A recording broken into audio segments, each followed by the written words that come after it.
gonna P2B? Obi for president. All over Nigeria, P2B. Obi for president. From east to south, na P2B. Obi for president. Even the north and west, na P2B. Obi for president. All over Nigeria, na P2B. Obi for president. Mama, papa, they shot P2B. Obi for president. Brothers and sisters, they want P2B.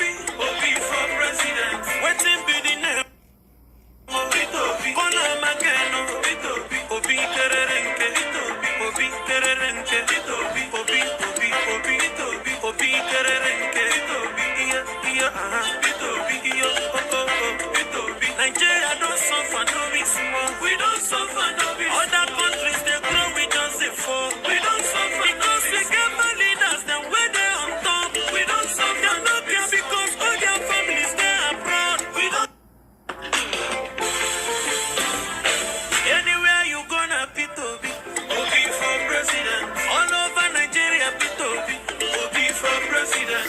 From east to south, na P2B, Obi for president. Even the north and west, na P2B, Obi for president. All over Nigeria, na P2B, Obi for president. Mama, papa, they shot P2B, Obi for president. Brothers and sisters, they want P2B, Obi for president. Waiting be the name of P2B. Kona mageno, Obi kererenke, Obi kererenke, Obi kererenke, Nigeria don't suffer, no be small. We don't suffer, no be small. Other countries they grow, we don't say fall. We don't suffer because we get my leaders, then we're there on top. We don't suffer, they're not here because all their families they abroad. We don't. Anywhere you gonna P2B, Obi for president. All over Nigeria, P2B, Obi for president. From east to south, na P2B, Obi for president. Even the north and west, na P2B, Obi for president. All over Nigeria, na P2B, Obi for president. Mama, papa, they shot P2B, Obi for president. Brothers and sisters, they want P2B, Obi for president. Waiting be the name of P2B. Kona mageno, Obi kererenke, Obi kererenke, Obi kererenke, countries they grow, we don't say fall. We don't suffer because we get my leaders, then we're there on top. We don't suffer, they're not here because all their families they abroad. We don't. Anywhere you gonna P2B, Obi for president. All over Nigeria, P2B, Obi for president. From east to south, na P2B, Obi for president. Even the north and west, na P2B, Obi for president. All over Nigeria, na P2B, Obi for president. Mama, papa, they shot P2B, Obi for president. Brothers and sisters, they want P2B, Obi for president. Waiting be the name of P2B. Kona mageno, Obi kererenke, Obi kererenke, Obi kererenke, Nigeria don't suffer, no be small. We don't suffer, no be small. Other countries they grow, we don't say fall. We don't suffer because we get my leaders, then we're there on top. We don't suffer, they're not here because all their families they abroad. We don't. See, Carlo has 12. I the front line, put it on my door, make we unite, do the right, do the right. Not the person will be me. If you want better tomorrow, don't go for the Lord, no. I am a guest, as you see me, so at the front line, no. At the front line, put it on my door, make we unite, do the right thing, do the right thing. Situation don't they get a CV. My brother, sister, get your BBC. Make we unite, make we both you be. I'm my president, me, I want better tomorrow.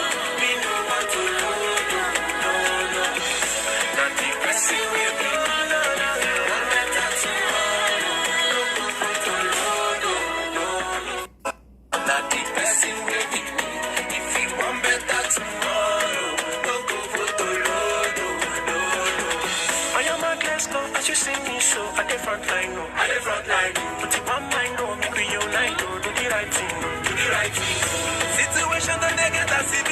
My brother, sister, get your BBC. Make me unite, make me both you be. I'm my president. Me, I want better tomorrow. Me no want to lose. No. Not the person will be. Want better tomorrow. No. Not the person. Years ago, this man, I was invited to Colorado in America in January. I don't like cold weather at all. So I said to my father, I'm going to Colorado. While I am there, suspend winter.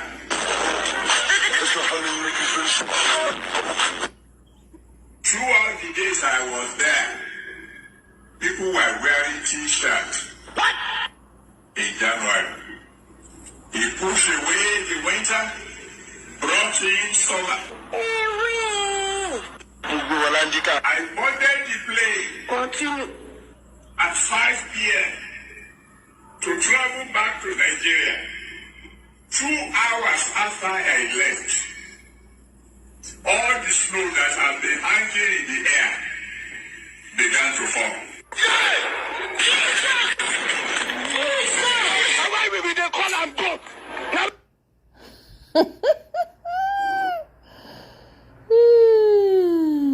It wasn't just any day. It was a day when everything that should go wrong went right. Okay? Babangida didn't want to go. He was looking for something to just go wrong. June 12th, that's smack bang in the middle of the rainy season. But the heavens were perfect. Everything went as it should. We voted without any incident that crossed the length and breadth of this country. It was my first time of voting. Everything went the way it should. But the ruiners of Nigeria were sufficiently scared of the capacity of the Nigerian to vote the way they wanted. Yes. So they don't, that's why I keep saying that there are parallels between 2023 and 1993. In a space where the voice of the man telling Iyachinedu to stay at home is louder than the voice of those who are looking to exercise their franchise. Exactly. Something must be wrong there, especially when the summoner of Mama Chinedu as a policeman stood right behind him. Yeah. How do you explain that? Nigerians aren't paying attention. You don't have a democracy. Your constitution is useless. That is the reality. Fair. If you ever wondered how useless your constitution is, look at Rivers State. Exactly. Voice vote. Yeah. The Hayes have it. Yeah. Where the constitution clearly says that there should be a 2/3, which meant that you should have taken attendance, the roll should have been taken, and then you take proper numbers. Yes. Nothing of the sort happened. And in the same chamber where they are busy singing on his mandate, they are standing. They don't care about the constitution, and we're still talking about 2027. They have written that result already. The sooner we come to that knowledge, organize around the need to demand these reforms so that we may at some point be as citizens. Yeah. We never hear from them. I understand he has 2 girls in America. Tinubu has other children. We never hear from them. I understand he has 2 girls in America. And I've seen another daughter here who was present at his inauguration. But, we don't hear from those ones on a constant basis. Just Sheyi is touring around, behaving as if he's some VIP in his own right. Sheyi wants to be governor of Lagos State. But the point is, Sheyi's name is coming up too often. It's coming up too often. Here's the part that angers me most, is all this talk about Sheyi becoming governor of Lagos State. Look, I don't even have anything against the boy. I actually know people who know him who say he's a very nice kid. It's his father I blame, because no matter how nice a kid is, if he is pampered to the point where he thinks he can do what he wants and say what he wants in public and present himself anyhow, then he can become rather obnoxious. Tinubu has blame political elites as the mastermind of terrorism in Nigeria, Boko Haram in particular, and that is for political gains. What's your reaction to that? Mr. Okoro, do you agree with OUK? A time will come when I will not be answering questions from some of those characters you mentioned now. Please. A time, I'm not joking, because I don't know why somebody will create a problem and he will bring me here to be analyzing the problem he created. These are not Jews or Kalu who's supposed to be in jail by now. You and I know that. Is he supposed to be talking and saying things that I should come and be discussing? No, on a more serious note, should all the Carlo, if he has shame on him, does he have the temerity to be talking the way he's talking? This is the man who should be serving jail time. Barrister, this is the person that represents me in the Senate. Oh, he's your brother? Yes, he represents me in the Senate. No wonder the snake is long. Barrister, the point he has made is that, look, we have politicians that are sponsoring terrorism and that they are doing it for political gain. Do you agree with him? I disagree because he's part of the problem, Mr. Okoro. Your brother is part of the problem. Why did people caution him? You saw how he ran up Abia State ground. Should such a man be talking? Hold on. Didn't you hear from the northern leader that insecurity is caused by poverty? When you impoverish your people, are you not the one calling for insecurity? And all this is one of them. How much was he alleged to have taken from Abia people? 6 billion plus. Is that not true? But the court let him go. Really? The court or APC let him go? No, the court to jail him properly. In fact, in the mind of Ojus Okalo, he is an ex-convict. He entered the jail. You and I know how he came out. When they wanted to save him, they now promoted the judge that passed the judgment. But Barrister, can we leave the message and talk? The messenger. Look, in this particular case now, both the message and the messenger, they are all wrong. That's what people have been saying about it. So you believe that nobody is sponsoring terrorism? What do you mean? They created it. They created Hey, see, welcome. Who created politicians on Nigeria? No, the same APC, when they wanted to get power. What do we have it like this during the PDP, for God's sake? Was Nigeria like this? This is a question Nigeria should be asking APC. You do meet us like this, APC. In 2015, was Nigeria like this? Both in economy, both in insecurity, both in everything, both in democracy, both in politics. Was Nigeria like this? How come under APC this thing went berserk? I know Nigerians are not asking them. Take us back to where you met us. So don't you think some individuals are, sponsoring insurgency to discredit this administration? Are you serious? Further discredit the administration. You cannot feed them at Abi. Okay, hold on, no. Mr. Moses. You saw what is going on in Benue today. That is the food basket of Nigeria. Confirmed. Am I the one to tell Tinubu what to do there? Please answer me. Well, as it stands now, which of course takes us to our next conversation, if it's opposition, where the chief of army staff has relocated to that area to ensure that. Anyway, that's another conversation we'll be diving. We have not finished this particular one. You are telling me if they are sponsored. So you know the sponsors, Abi, and you refuse to do anything. Please, that should not be my problem. Why should you open your mouth and say that some people are sponsored? So you cannot find out the sponsors, Abi. What are you talking like this, please? All right, let's. Oh, no. APC know that people are being sponsored. They know the people, and they refuse to do anything. Is that my problem? Why are you in government? Is it not to secure life and property? Why you people just shifting blames here and there? When you know the real problem? No, we're asking the questions. No, the question you ask me. In fact, you should take it to those people concerned, not me. Yes, if we bring them on the show, we'll ask them. They will not come. They will not come. Why? You and I know that. Because they cannot explain it.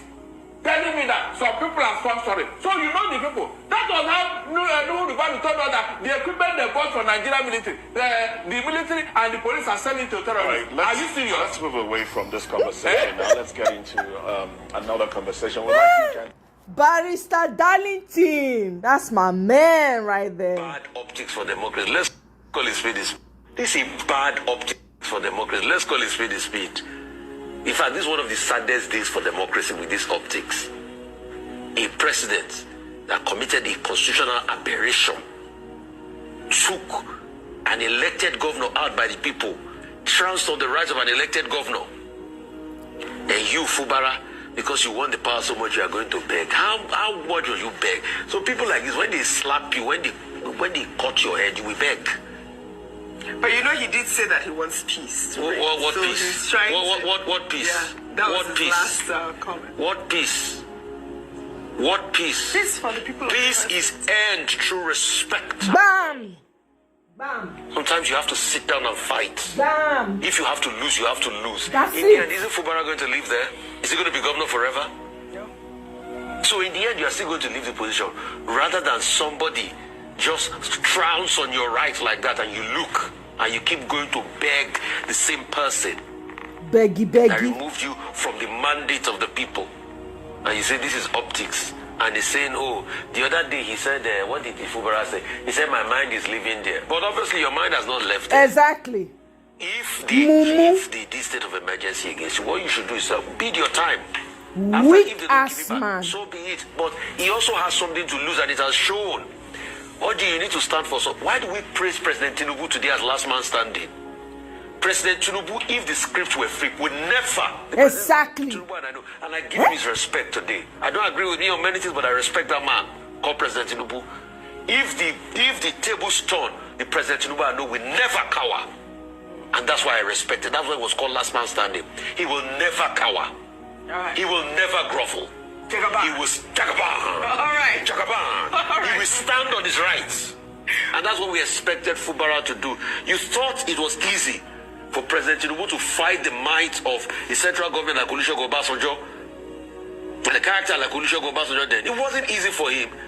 But he stood his ground. You thought it was easy for him to stay in opposition all these years and fight the might of the PDP before he finally gained one against him. Give him his credit. I'm giving him his credit when it doesn't mean I will not criticize him tomorrow. I'm giving him his credit today. If the tables were turned, President Tinubu will not do this. It's Tinubu I know, and that's why I respect him. In any case, we don't have a readout of the content of their meeting. We are just assuming that given the circumstances He's a weak man. and the declaration of state of emergency, that the reason they went there to see President Tinubu, first time we see the two of them together since this crisis began. So we assume that you cannot leave the place without talking about the state of emergency. Suppose you just went there to just greet the president. Greet my ass. Greet my behind. River state of emergency was not discussed. But okay, you can say it's the unspoken subtext. Right. You can't just go, illegal, sir. I beg you. We don't have a readout. We don't have a readout of what transpired. Yes. So we can only as what? He's a suspended governor. Exactly. He's still the Exactly. governor. You know how many more weeks we have to wait for this suspension to be lifted? Is it already 6 months? I keep asking every time. No, it's in September. September. The state of emergency was March 18th. So we have a few more months to go. Well. What a weak ass man. So what was all the initial gra for? What was it for if you knew that you could not stand? When he started that time, they say two people can be mad. He dey rake. Ashe, he not get anything for back. Now just mouth. Weak. Asawana. Where is Asawana now? You ain't go shake. We cannot go think of coming to Rivers again. If not only that one you feel do, we for so okay, forgive Fubara flowers. You tuck your tail between your legs. Go they dobale, they do photo up with president. State they collect state for your hand. When you go keep that man list. Even if they say yes, you know they return again. You know say you bow out with respect. No, you can't make a mockery of everything. What a shame, what a disgrace. He has lost respect forever. He's going to go down in history as the weakest governor ever. Nonsense. All the dry raking. Unto what? You have power of the state. Only you get that kind rich state. When you go mobilize. I beg. 23 presidential candidate of the Labour Party. 2023 presidential candidate of the Labour Party, Mr. Peter Obi, escaped a plane crash together with over 100 passengers at the local wing of the Murtala Mohammed International Airport in Lagos. Well, the near-crash incident, which occurred on Tuesday, June 3rd, involved an Air Peace plane with flight number P47123, which took off from Abuja. According to reports, the Air Peace plane was to land at about 1:55 p.m., but landed at 2:25 p.m. with approximately 30 minutes behind schedule. Sources privy to the incident disclosed that for about 30 minutes, the pilot lost control, leaving the aircraft to hover, instilling fear and trembling on awed passengers. A passenger who pleaded anonymity was quoted as saying that it was a nasty experience. The plane made many attempts to land but had to retreat. The passengers were jilted. People were praying and casting out the devil as the plane's destiny was uncertain. At a point, it was as if the plane would crash on many houses. The passenger self-experience underlines the fragile nature of Nigeria and how the natural disaster could plunge the country into a major civil strife or even war. She said that Nigerian leaders need to fix the country and avoid potential causes of disasters like this, which has serious implications for national security. She also said that she almost gave up as the plane hovered and aimlessly between ascending or descending into chaos. She disclosed, and I quote, "Peter Obi was in the plane. Many lost hope. We thought the plane would crash. He was calm and resolute. He was telling people around him to be calm, that all will be well. We thank God we survived. No one would have believed it was an accident if the plane had crashed with Peter Obi inside." Another passenger also quoted. He said while other passengers were in great confusion, Obi was comforting them that they should trust in God. A businessman in the flight, Dr. Benson Onwaji, was said to have summoned courage by standing up to pray for the passengers. As it stands, Obi, who recently donated 20 million naira to flood victims in Niger State, had been visiting some communities in northern Nigeria, after which he returned to Abuja for a scheduled political meeting. He was said to have left Lagos for Abuja that afternoon for another meeting. You're currently listening to the World News at 6. I no go talk anything for that one yet until more information come out as to wetin make the aircraft. I no want to APC Tulumbu make una not try am o. E no go funny. Una wan test microphone. Oh my God. See anything, I fit do anything for that country, but more than not touch Peter Obi. That's the only thing I will say. If na maybe na honest mistake, because yes, sometimes person dey experience turbulence when you dey fly. I can understand that. But may not pass turbulence. I go wait. May Peter Obi can use the mouth talk and give speech tomorrow. Make we know wetin really dey what's up. Hey, okay, make I leave am for there. Political elites.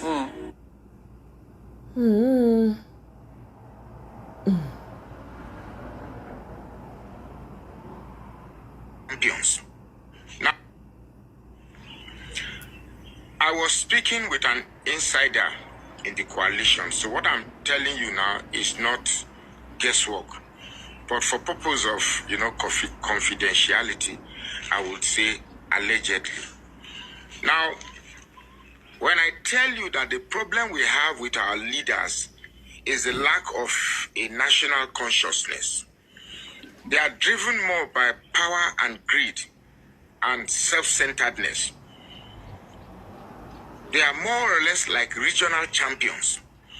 Now, when I heard about the coalition, I said, yes, that's the only thing that can unseat Tinubu.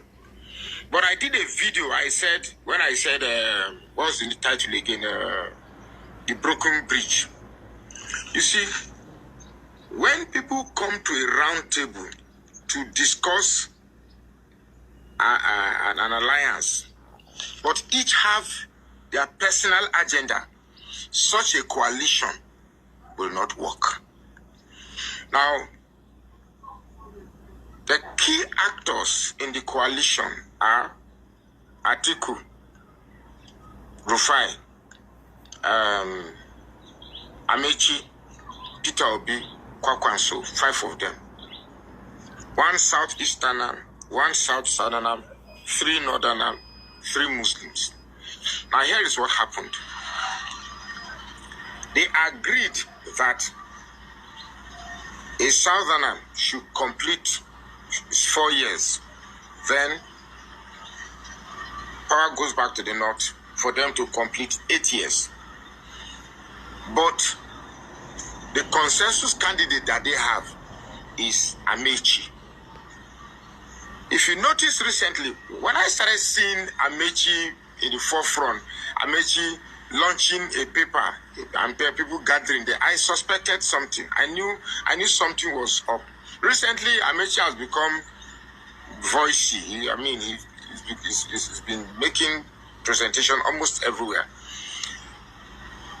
You see, these people, are they really conscious of what is good for the country, or they are just interested in power game? For the only thing that can remove Tinubu is pure organic purpose, pure unadulterated organic purpose. So long as there is this calculation of how power must come to, if it's about removing Tinubu just to grab power, it's going to fail. Now, let's assume an Amechi as the forerunner of PDP.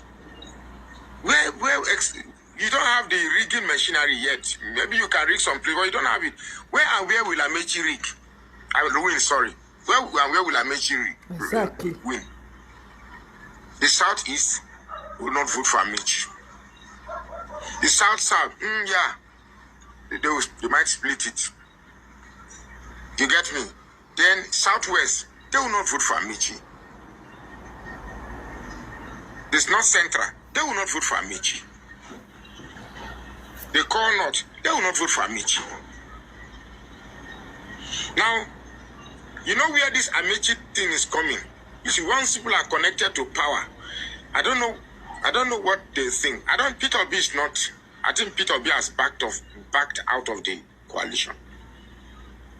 Peter Obi is not deputizing anybody. He has backed out of the coalition. Because they are greedy, now, man. You remember that I told you once on this same channel, when I say things, you think I just say it out of mere sentiment or something. I told you that when Amechi used River State resources to guide Buhari into power, the agreement was that when power is going to come to South, it's going to be Amechi. So Buhari wanted to fulfill his promise, but the pressure from Tinubu was too much. So you have to pretend that I tried, but this is what happened. You see, the problem of Southern, I'm blaming this coalition for our Southern politicians. They are greedy, self-centered, stupid, dumb motherfuckers. Happening to one region, you believe that, well, since it's not my region, it's politics, it's just politics, let's not. A bit of this presidency has a lot of benefit to Nigeria. Yeah, you said so, Sid. One of the benefits is that sense of inclusion will be established, at least to those praying for secession, that okay, we have been accepted. It's going to reduce it by a whopping percentage. Of course. But the reason why they were, if 4 years is going to go to the South, let it go to Peter Obi. A Peter Obi will not be a Peter Obi cannot be compromised. Yes. A Peter Obi cannot be compromised. A Peter Obi will definitely change certain status quo that has become the bedrock of corruption. He will change it. Now, these people don't want that thing to be changed. They don't want the status quo changed. Yes. It has to remain. Yes. But let's remove Tinubu. And the only person that the other candidate can control while in power is Amechi. Yep. So anytime you see northern politicians wanting to work with southerners, they prefer working with the ones that they perceive are weak. Yes, the weakest ones. When Yaradua picked Vice, he picked Jonathan. Weak. Atiku picked Atiku picked Okowa, picked just name the list. Weak. So, somebody like Wike, no northerner will pick Wike as Vice. What? No, lie. Peter Obi, it's true. Nothing but the truth. Meanwhile, Trump and in BFF they quarrel. Oh my God, these are big people problems. I just have to laugh. Trump and Elon Musk they shade each other for Twitter. I won't laugh. Oh, I say, oh, no, don't quarrel. Elon Musk talk too much. Trump say, may I remind you, all those contracts when you get, I go withdraw them. This is how much it's even costing us as taxpayers. Make I even check. Oh my God. I beg, Mona leave Trump. Was it not Amechi that brought Mahmoud Razainek to do their bidding in 2000? Now he's a bad man because he refused to get a new... Exactly. Odumadu body. Now they call that one. Odumadu body. 2 billionaires fighting, oh, my brother. Did you see Tunde Bakare? He don't go take photo up with Tinubu. Mokuna hear waiting talk. You see, I will never call Tinubu my president. This was in 2023. Mokuna hear waiting they talk now. Go well. Sir, we have you in the country as one of those who speak truth to power. And you have demonstrated that recently, expressing your views talks from all about sides the of his mouth. administration. What specifically are those things you have reservations about? Well, it's not about just reservations. It's about how the country will go well. My life, personal vision is to see a nation that works in my lifetime. And those things I've discussed with Mr. President. Guys, please double tap the screen to like. Oh, please double tap the screen to like. I've learned that when you discuss with the person in charge, you leave it with him to do whatsoever he wills with what you have suggested. So I've had a private conversation with Mr. President, and I'm glad that he received me well, and I trust that God will help our nation. What areas specifically do you God want go to come down, come help you. They wait. I've just told you what transpired in my discussion with him stays with me and with him. God guiding him and giving him wisdom will help this nation not to slide or go down the drain, now go but wait, to bounce back so that it can leave a mark that cannot be erased. So, he will certainly leave mark what would you like to that see in cannot the be next 2 used. years of this administration? Well, I like to see a peaceful nation. I like to see Nigerians being their brother's keeper. I like to see good collaboration between the best of the North and the best of the South to steer Nigeria in the right direction. I like to see predictable progress in our nation. We have danced around some subjects for too long a time. It's time to take concrete action to ensure that the mercies of our country do not live in abject poverty. That's all. I beg you, people when not they sabi talk true. Elders when not sabi talk true. Na elders be that. Na elders be that. That's the real question. Is that an elder? I beg. Meanwhile, Nigerian men, Ruto don't come out to say now they collect all the women for Kenya. What's going on? Make I play on a video. To Nigerians. But after this event, I am wondering whether...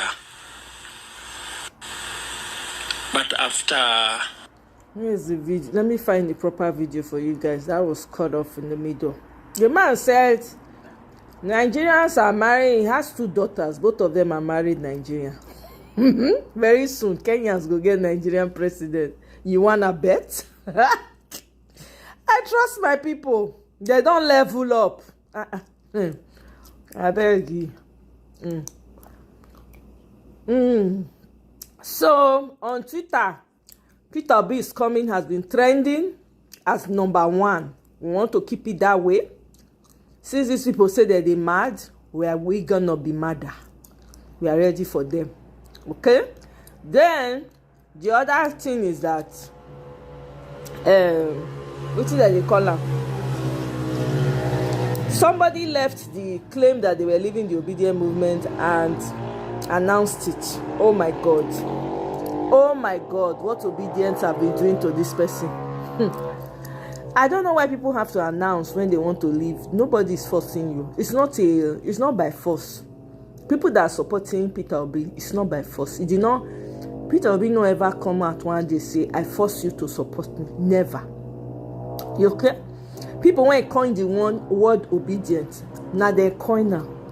Obedience are wide and far. They don't even, all of them don't even belong in Labour Party. They don't fit into Labour. They don't fit into obedient movement. They believe in the man that carries the vision. That's all. So when you feel like, oh, you are trying to, it's me you want to pepper. Oh, I will not support Peter Obi because this one. You know, consign me. Don't come and announce it. We are not interested. We don't care. All those announcements no get any impact on us. As you are leaving, there are many more people who believe in Peter Obi that are joining. Go check out Twitter. On the ground and on Twitter. Everywhere they buzz. From 4 people in the room. So please, don't let the door hit you on your way out. Bye, Felicia, as they say in America. No need. We're not there yet to pamper anybody. If you don't want to, it's not by force to support Peter Obi. You want to be a slave forever. It's a choice. You understand? Be a slave. Remain a slave. You want to be neutral. Remain neutral until it shows up in front of your house. Please. And when it shows up, keep the same energy. Don't cry out. Do not cry out. I'm supporting Peter Obi not because I know who Peter Obi is, not because I really care. I care for what he has to offer. I care that when Peter Obi becomes president, there will be semblance of security. At least there will be light, there will be consistency. The structure and the foundation will be properly laid. That's all I care about. So keep your support to yourself. Go and support T-Pain. It's simple. In fact, they need you. Because now as we stand now, like 6 people, now they support us. 6 people. He and the family members plus their friends. Now they support him. Every other person is not supporting him. Matter of fact, the man is afraid. He's scared of his shadow. He's scared that they're about to take it from him. Do you see what they're trying? They are very reluctant to announce who the leader of the Labour Party is. It's a game that INEC is playing. If people don't mount pressure, if Nigerians don't put pressure on INEC to do the needful, I don't know what to say. But I'm telling you right now, it's a plan, it's a plot, just like you said, Seed. They are trying to make sure they take him out. They will not succeed. May they just stay careful. Who know Tinubu? May they go warn them. And the overzealous people around him. Because it's not going to turn out the way they think. It will not be funny. They should go and warn Tinubu. He thinks he's almighty, all powerful right now. You don't know whether he will wake up tomorrow. Nobody knows. Within this second now, we don't know what will happen the next second. So make Tinubu dey careful. Let me play the video of this guy. What is it they call him? Abure. I saw the 30-second. Yeah, Abure don't they get mad. Okay. Welcome you to the National Secretariat of the party. This will not be the first time that His Excellency, the candidate of the party and the next governor of Anambra State, will be visiting the party. Over the past few weeks, he has really shown that he's a party person. I mean, without sounding immodest, oftentimes, even when I'm in the office, I will see him come into the office and pay quiet visits to staff of the office and some of our colleagues. This is in contrast with the attitude we have seen of late with those we have supported over the years, of those that we supported to position of authority, who didn't remember and even recognize the leadership of the party.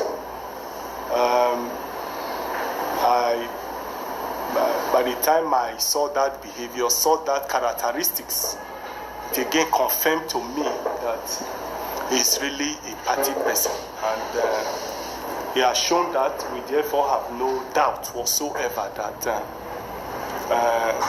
he will be loyal to the party, he will be dedicated to this cause if he becomes the governor of Anambra State. I quickly also want to use the opportunity to congratulate the deputy governorship candidates who have just been introduced to us. I know that the governorship candidate is proactive, is hardworking, is dedicated, and he meant very well for the people of Anambra State.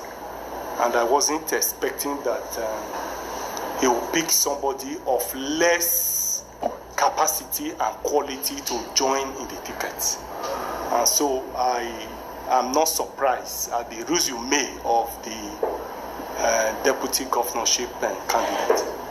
I'm also happy that he's a woman, because you will agree with me that over the past few years, we have been in the vanguard of the advocacy for women.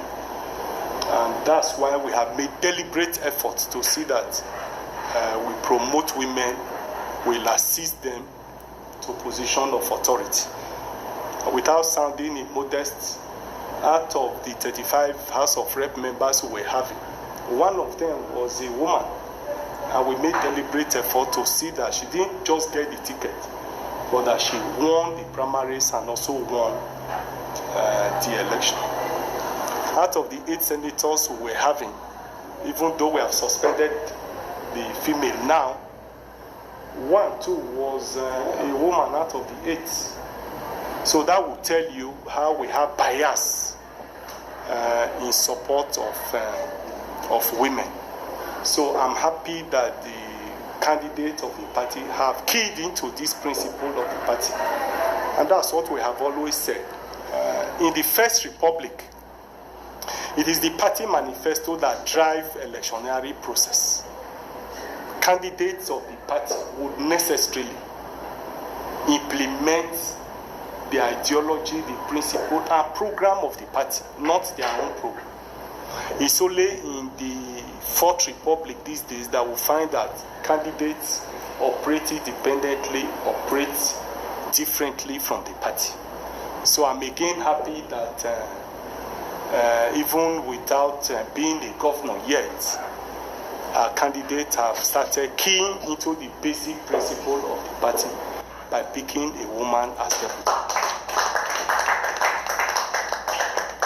What has brought Labour Party to the limelight is because of our patriotism, because of our dignity, because of our integrity, and we have it. The party, the crisis we have gone to that we've gone through for the past. I beg, let's not even bother. You see what I said? INEC is allowing this parallel thing to be happening. Abure is still conducting himself as chairman of party. This is a recipe for disqualification, and Abure is returning T-Pain, is running T-Pain script. Yep, because he wants to be used. This is why I don't know how we're going to do it. We must do what we must. You see, PO, he must enter 2027. The likes of Abure would disappear into oblivion. Now money, now everything when he do, he go come back to him. He go inherit time by himself. With his eyes, look at him, feeding fat. This man not get body before, see, he don't dey chop now. T-Pain is crediting his account. He don't dey get mouth. Greedy people. God forbid. What if your website? I beg you.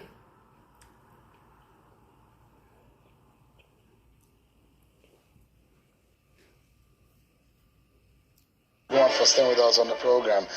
So we continue with our assessment of the second year of President Bola Tinubu in office. So a lot of the things, and I said it here on the program, that you can only judge the president or anyone in government based on what they said they would do. The manifesto, that is the Bible in going into an election upon which anyone will judge them by.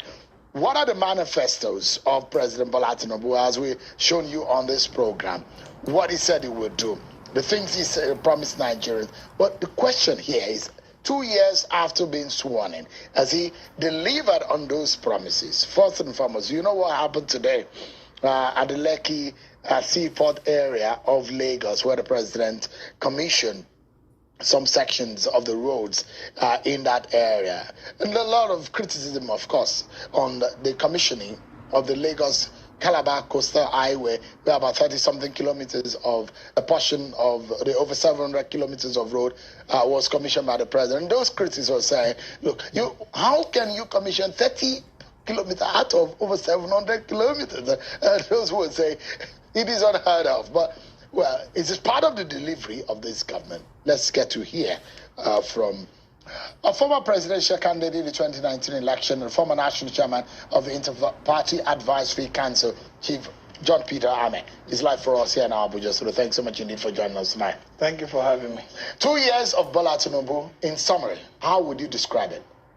For me, it has been very disappointing. That just to state the obvious fact, because for the first 1 year, the president was nowhere to be found. He was spending most of his time in France and in UK. And when it eventually settled down, he took the second part of that same year to try to settle himself in office by buying luxurious items like the yacht, refurnishing the presidential villa, buying kitchen utensils and vehicles for National Assembly and for himself, and then buying private jet for himself. These are the things he did in the early stage of his presidency. It wasn't about concern on how to make sure that the life becomes more bearable and more comfortable, the economy, become more. And there were a lot of hasty conclusion and hasty decision taking that were not properly planned, that were not properly organized or coordinated. Because one of the things that led us where we are today is the unplanned, unscheduled, unorganized removal of fuel subsidy. Because people don't understand that one thing can actually destroy the economy. Because if you remove subsidy without a plan, because we've taught in school that, you want to have policy. What are your plans for the policy? How do you want to execute the policies? And what do you think the impact of that policy will be on the general populace that you are governing over? And the president stood, hurriedly, hastily removed fuel subsidy without such plans. And to cushion the effect of the removal of fuel subsidy, because we're depending on the subsidy regime, and there was corruption in that subsidy regime. The president never talked about it and went straight to remove it. And then you remember that same day, transporters increased their transportation fare by over 300%. Filling station increased for sales price. So the life became so harder. When you're in government, you're not talking about yourself. You're talking about those you are governing.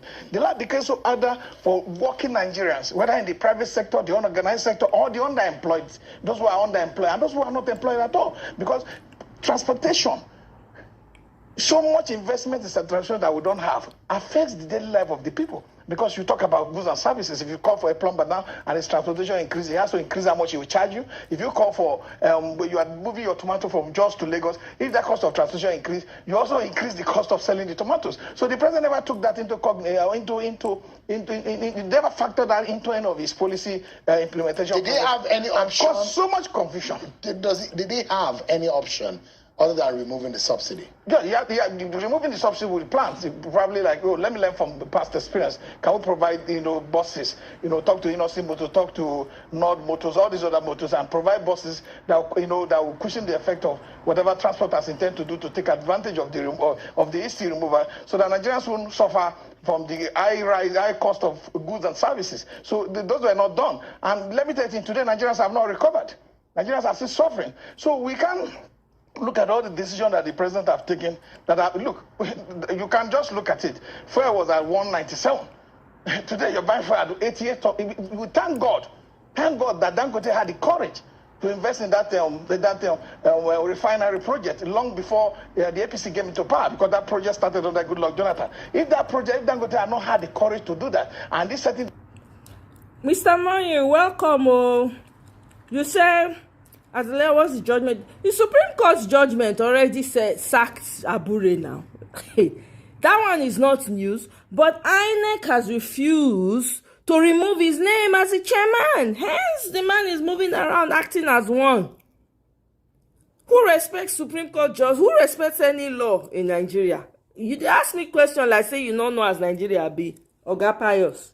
Hey, you're asking me jam question when you know the lay of the land and how these people run things. The Supreme Court has already sacked him. But the man, here's the man portraying himself as the chairman. So what happens? What should we do?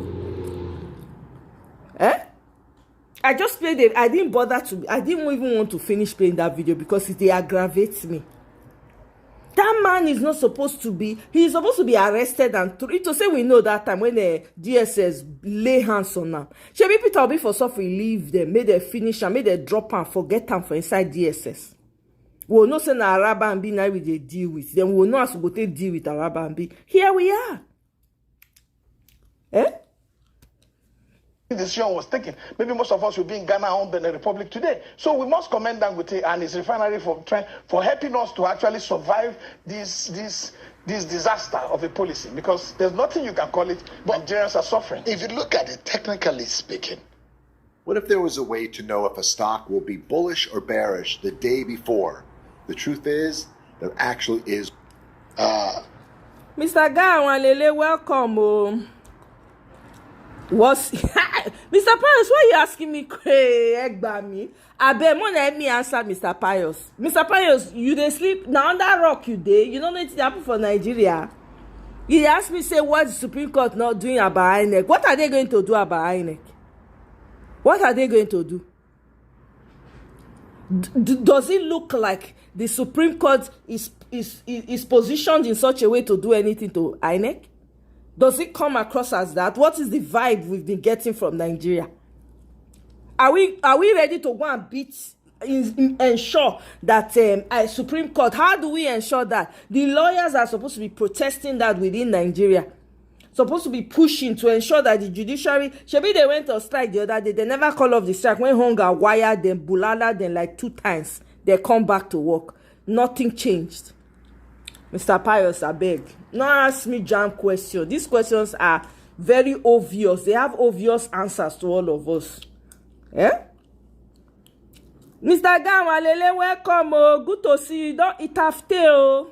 Welcome. You remember us today. Thank the Lord, yo. Welcome. Oh. By execution of time and by the PIA,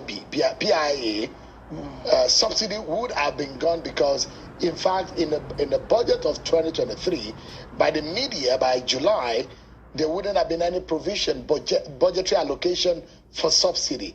I mean, isn't a matter of time anyways that would have gone? 2 months after the president had gotten into office. The PIA was to encourage local refineries to spring up and they allow them to survive. And look at the investment they have made in their own refineries, both in Port Harcourt, Kaduna, that none of all those investments have gone to waste. The president have not talked about, how to set up a committee to look at the mismanagement of those resources and those who were responsible for trying to put that back upstream to be able to generate more, energy for Nigerians to travel around. So even if the PIA had given provisions that by June or so, or July, that subsidy would have gone, the president still have time. Even with 1 month, the president could set up, sit down with professionals and set up a way that this effect will not be a rush effect that would, drive all of us. It was a good policy, but badly implemented. That's your point. That's been my point. That's always been my point. Hastily, badly implemented. It was not timely as well. No, it wasn't timely. It didn't take Nigerian citizens into consideration, and that goes into the foundation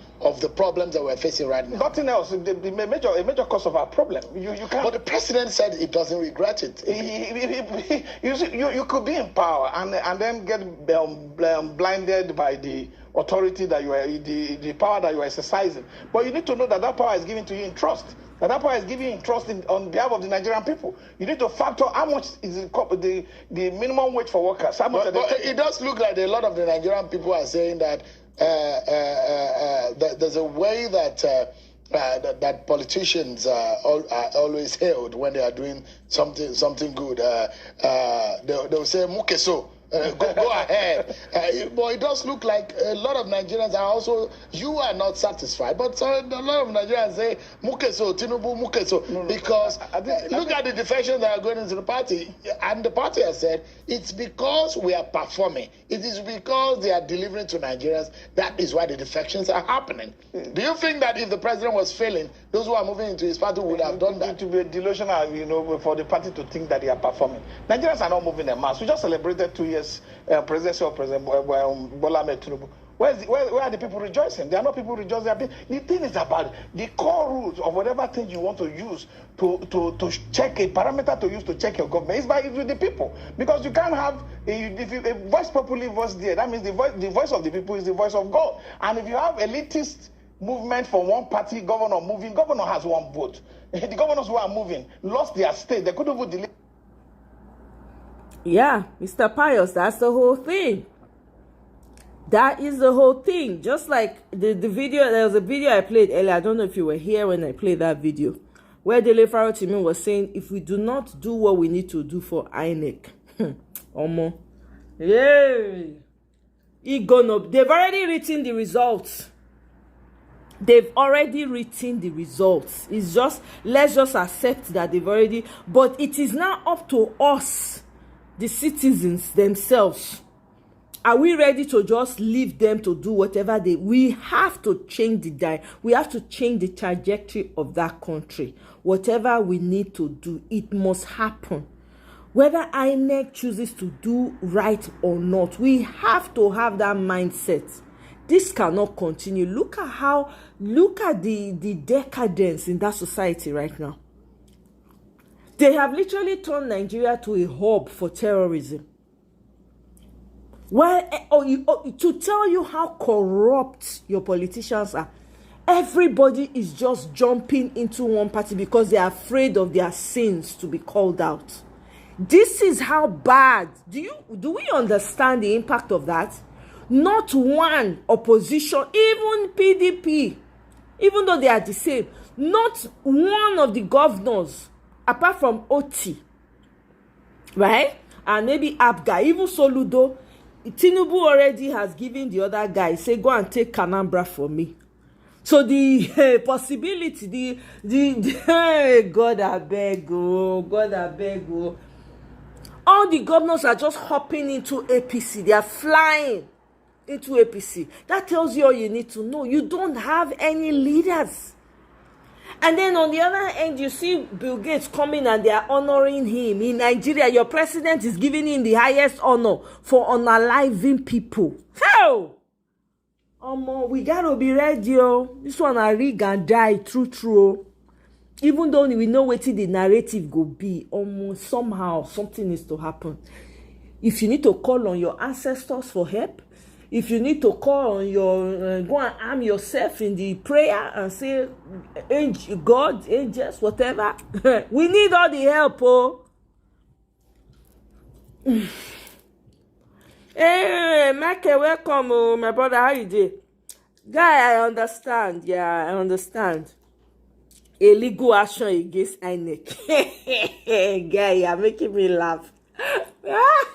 Which court do you want to file that illegal action? Which court? Guy, which court do you want to file the legal action? Are they wait? I beg.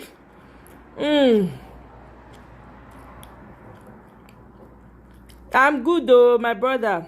That thing is what says swearing in T-Pain will be the end of the democracy, and here we are. Yep, he turned out to be a prophet after all, didn't he? Exactly. So now that is why it is the people versus APC versus the government. It's not LP, it's not PDP, it's not Peter Obi, it is the people. The same way they take sack leaders for Sri Lanka, sack leaders for South Korea. That is what Nigeria needs to do. Otherwise, we're in a long thing. This man does not care. He's desperate. He's afraid. He's not. He's with all the plan that he's planning, all the governors hopping into his party and all of that. He's still doing more and more to make sure. Hey, I don't know. Nobody wanna die. Everybody wanna go to heaven. Deliver for their presidential candidate. They're going to deliver for themselves, being vice presidential candidate in Delta. So you can't use that. If you look at Akwa Ibom, he has been afraid to move because he knows that he's going to be in danger.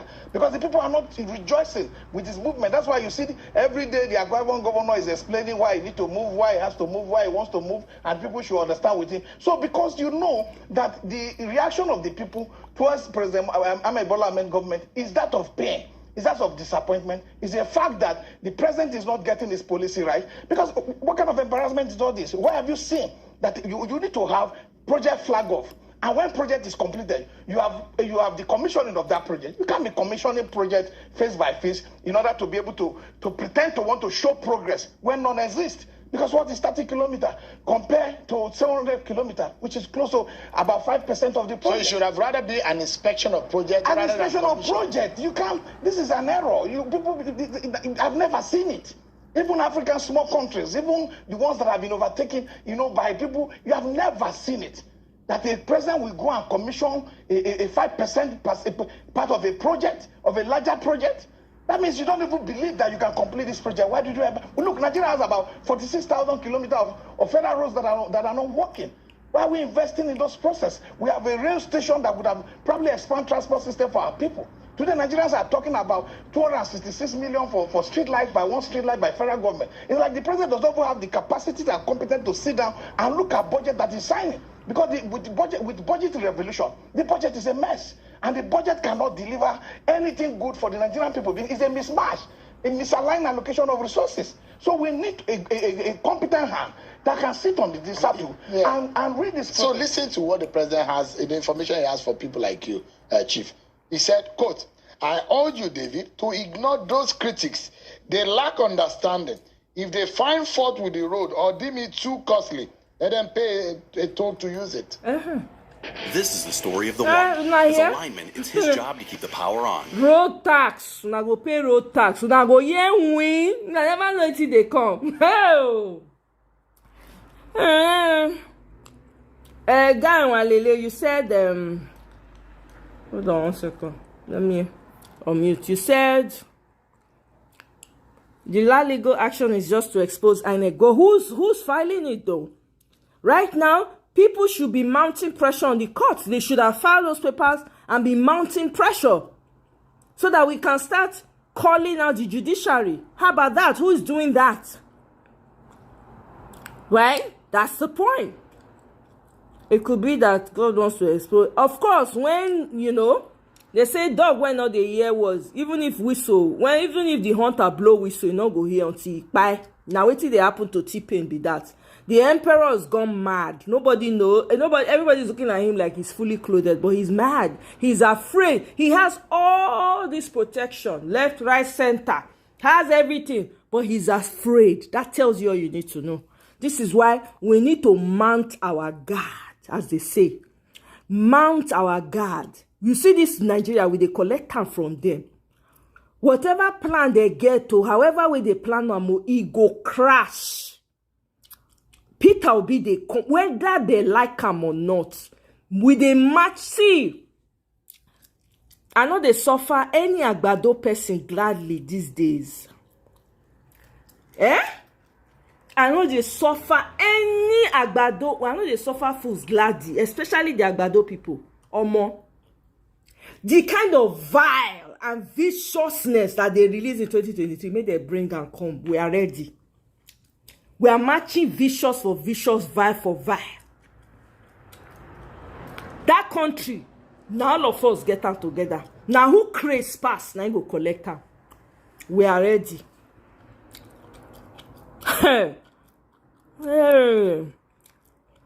Me, I just want to make all of us for Nigeria ready. May we serve for Obodo, may we ready. That is all I ask for.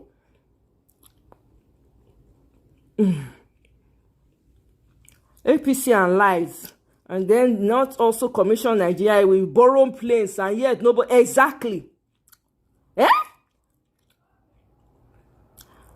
Sid explained INEC's plan to corner PO. Yes, force INEC to clarify its interpretation of exactly. This is what people need. Some people need to be positioned on the judiciary, especially. like declare who is the chairman. Let us know. INEC, put pressure. Who is doing that? Who is doing that? Eh?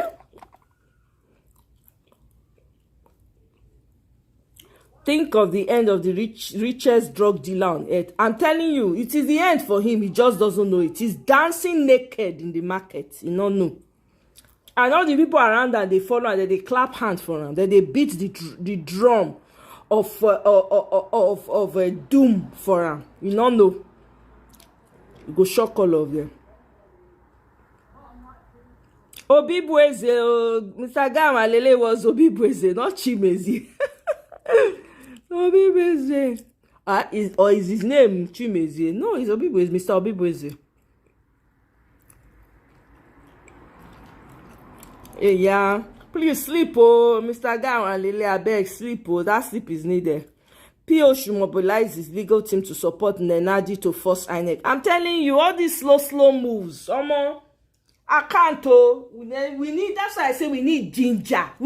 Somebody like Nenadi now, we need to, like, real ginger. Like, the woman, oh, God. Imagine Natasha as in the position of Nenadi right now. Just think. Only one woman. Only Natasha shake the entire National Assembly. You hear about court again? No. Not because people go on strike. May you say the waiting day behind Natasha not be small. Imagine that someone like Natasha as the chairman of Labour Party. Nenadi. Oh my God. Everywhere go they vibrate. When you come on national TV, you go they talk. I don't know what INEC is trying to do. Let INEC come and explain to the Nigerian people. We have filed our papers. We have reported to INEC. INEC is supposed to change the names of the chairmanship. I am the new chairman. You go they talk. Everywhere go they shake. Oh my God. Let's continue.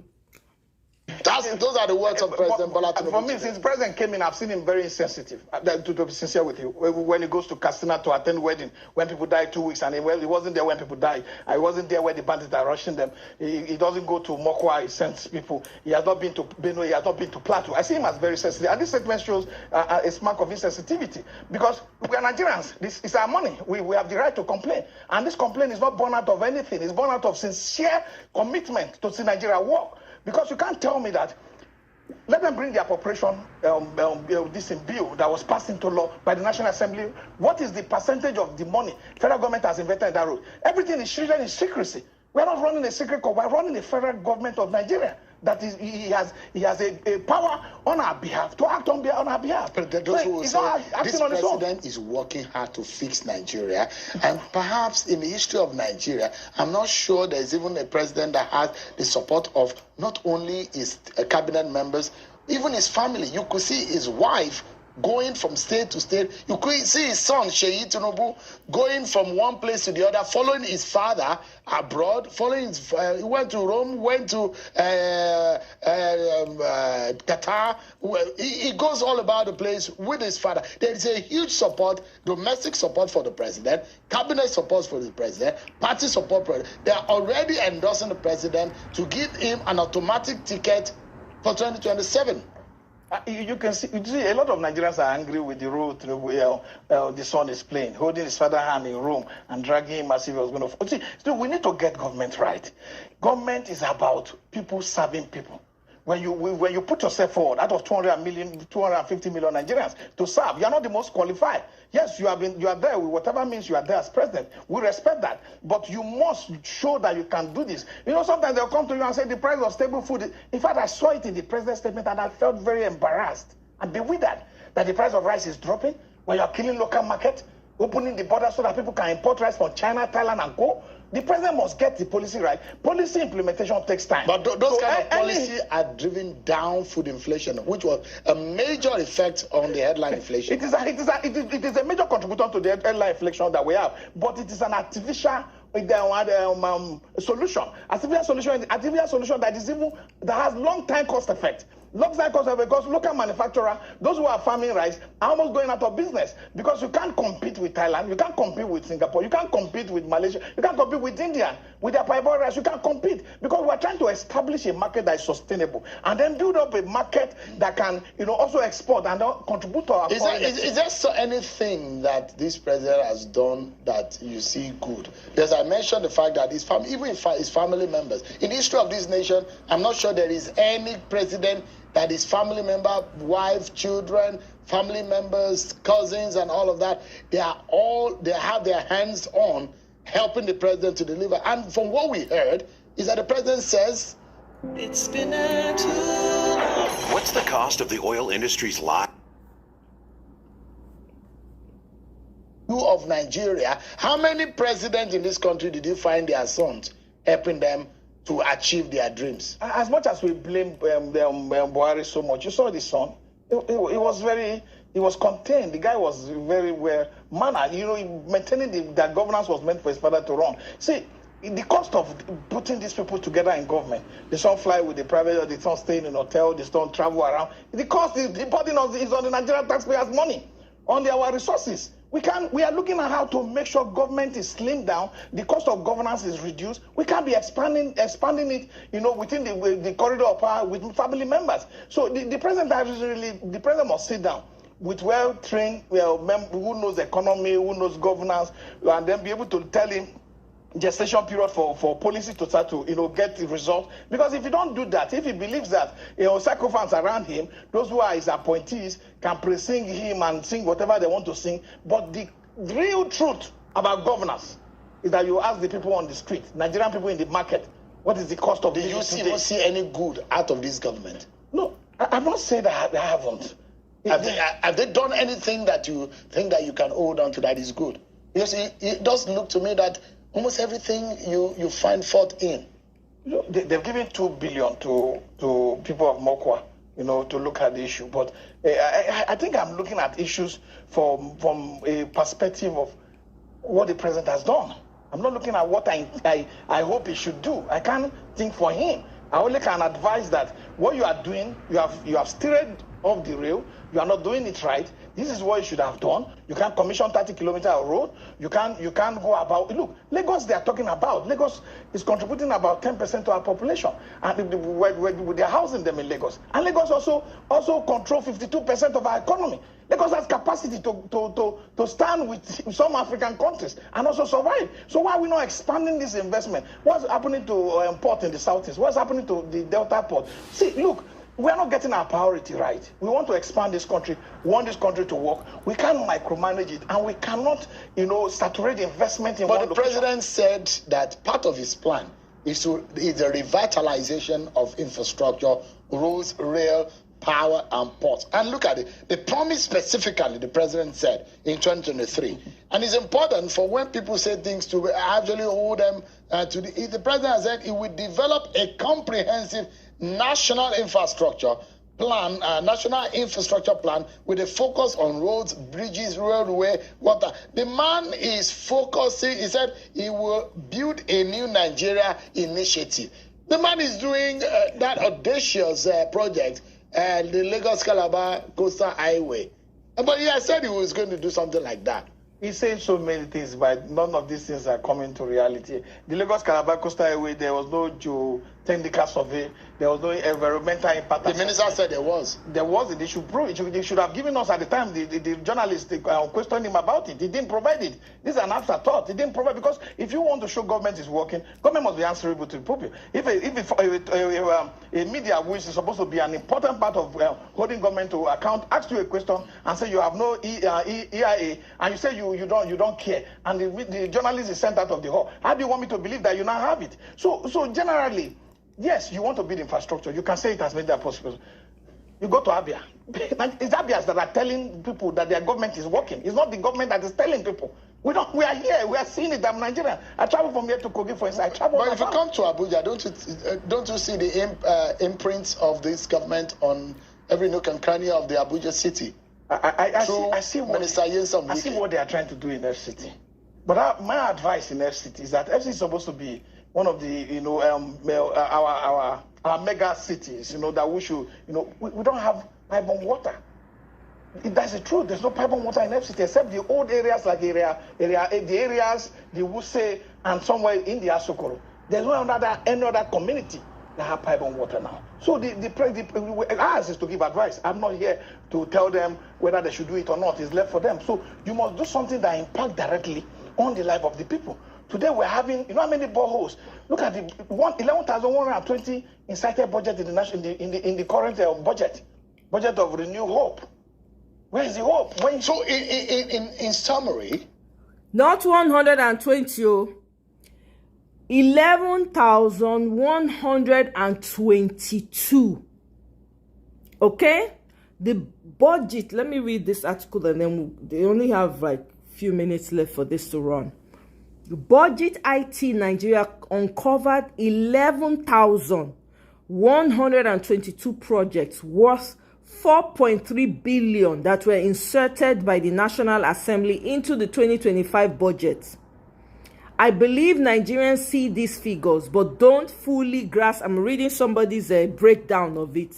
The person's tweet handle that I'm reading is called The Goat. Okay? He says, I believe Nigerians see these figures but don't fully grasp how $4.3 billion could massively improve their lives if used judiciously. With 4.3 billion, you could pay off our IMF loan with almost $1 billion to spare. These are 20 projects 4.3 billion can give to Nigerians under 2 years. 36 general hospitals, one per state, at 13.3 million each. Total cost 480 million. The newly constructed Falls Hill HC in Coventry cost 3.3 million pounds, which is about $4.19 million. Give Nigerians an equivalent of that and keep the change. 2. Rehabilitate 400 primary healthcare centers. Total cost 160 million. 3. Launch 200 mobile health clinics for $80 million. 4. Establish one local vaccine packaging and cold chain facility, 180 million. 5. Build 150 model secondary schools for $300 million. 6. Digitize 3,000 public schools with solar internet devices for $90 million. 7. Train 60,000 teachers in STEM and digital skills, $50 million. 8. Upgrade research labs in 6 federal universities, one for each geopolitical zone, for $60 million. 10 million per zone. 9. Reconstruct 1,200 kilometers of rural urban roads for $360 million. 10. Install 300 solar mini grids in rural communities, $120 million. 11. National Borehole and Sanitation Initiative for 1,200 communities, $150 million. 12. Build 6 agro-industrial parks for processing and job creation, $180 million. 13. Construct 150 regional food storage facilities, $100 million. 14. Distribute mechanization equipment to 25,000 farmers, $50 million. 15. Implement dry season irrigation system schemes in 12 river basins, $100 million. 16. Build 37 youth tech and creative hubs, one per state plus FCT, $150 million. 17. Disburse microloans to 300,000 small businesses. Each recipient gets $2,000, focusing on women and youth, $3.2 million each, $600 million in total.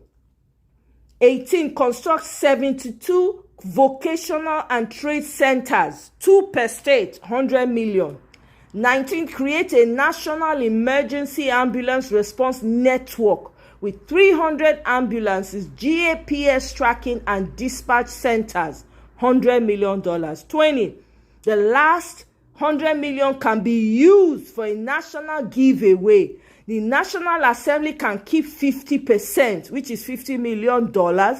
Each member of our legislative gets 106,609 and 81 cents, right? That's 170 million. That's not bad for a year's work. Give the remaining 50 million to the people.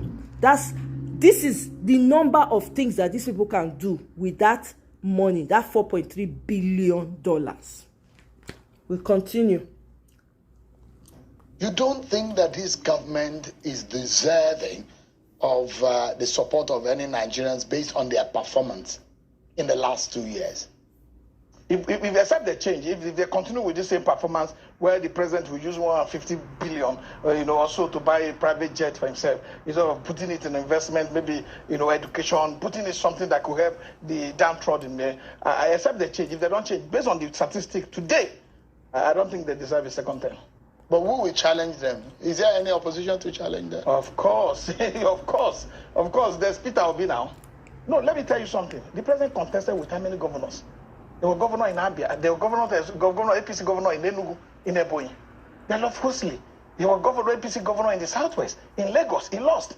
So it's not the whole system of plain politics has died. Because the analysis of political analysis is that the way and manner that opposition has composed and coordinated themselves, there is no way that is a express way for Tinubu to. If you've recently been injured in a car accident that wasn't your fault, I've got one. 2027. I'm trying to. There is no opposition. Let me give you statistics. No matter how coordinated the opposition is, APC is more in panic mode. That endorsement of the president was all about panic. Exactly. You can't tell me you contested with a man who don't have political structure, no entrenchment of power in any way backing him. And in the south, entire south, he scored 44.5%. Tinubu scored 35.5%. When we came to the north, OBC scored a large chunk of the vote with 50.2%. So you can't have a man who has scored 25% in 16 states and 50% in 7 states. And you say that you are, and these are organic votes. These are not votes that were controlled by money. These are not votes that were controlled by people, oligarchs, or by party entrenched leaders or elected officers who bring out money and say, go and vote for my candidate. No, people, Nigeria decided. So I think the opposition, no matter how uncoordinated they are, if they get the answer right, if they put up their best their best candidate forward, I'm telling you that APC, we have nowhere to hide. They will not even see the last vote they got, they won't see it in the 2027 election because the performance is bad. There's so much hunger in the street.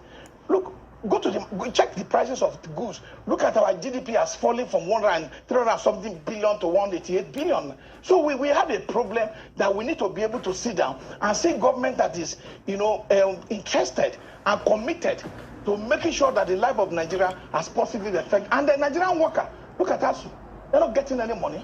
They're opening all sorts of new agencies for 100 billion, putting Yakubu Dura. We can't have favoritism in government. We can't have government that wants to just only be able to, put people who are supposed to be their structure in place. Chief Ahmed, we need to close.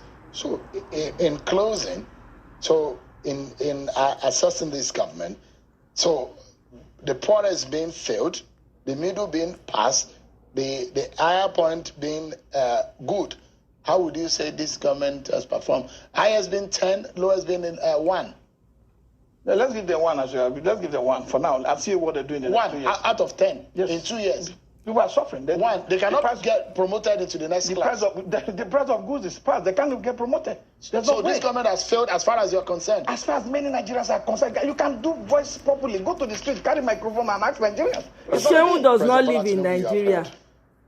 Dumbass journalist. Of Chief Peter John Ame, 2019 presidential candidate and the former national chairman of the Interparty. I beg you, keep quiet. As a neighbor, all the English one I learn. go school. Now you go learn how to thief. When I will come back, truth, una no fit talk. You can't stand for truth, no character, no integrity, nothing. Mouthpiece for Igbo people. Speak English to please your Igbo people. All the school wanna go now to continue the slavery when Igbo people start.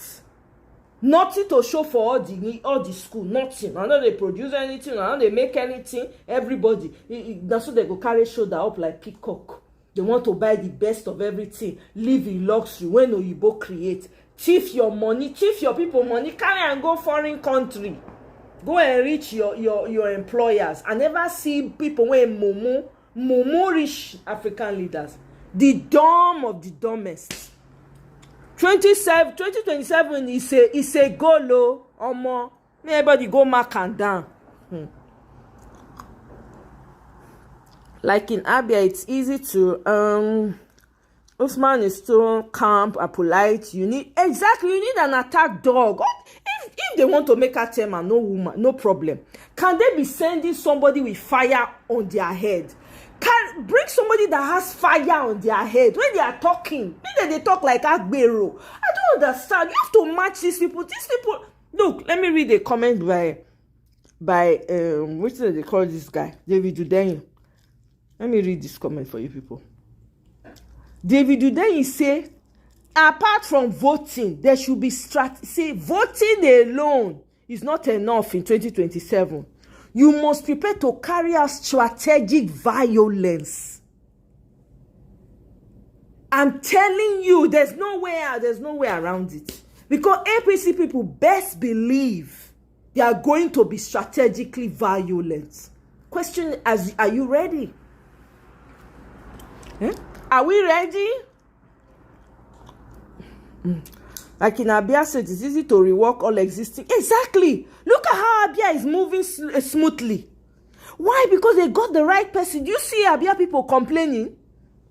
Do you hear them complaining? Out of everybody now, Abia people now they complain. They quietly, they enjoy, they go. I should say they don't even tell them, they post things for internet, for social media, so that people not go come, they put eye for their body and not blame them. Make them know they post anything. Jealousy they that country. Now everybody eye they red. Make them so they chop their thing quietly. Drainage system. Look at how he revamped that road with the houses that were almost collapsing. God go bless that man, no. Go honestly. People go, imagine all his citizens go, they pray for him. Of course, there'll be people who don't like him because they cannot chop money, like the likes of Ojis or Kalu. They'll be angry because all that money that he's spending, he could have used it, pocket it to be making t-shirts for T-Pain. Write T-Pain all over his chest. I'm sure he has a T-Pain pillow in his house. He doesn't even live in the Abia State. He dey Lagos. Useless people. Don't mind Sheung. Honestly, a lot of journalists need to resign. They don't know their work. We need journalists who can speak the truth to power. If you come to the channel, be ready to answer questions. Yeah?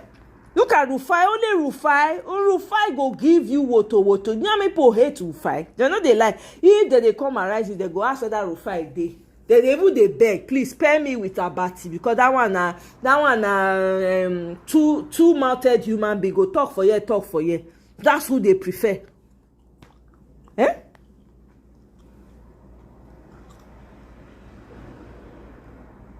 We need to know what we are doing, no? We really need to know what we are doing.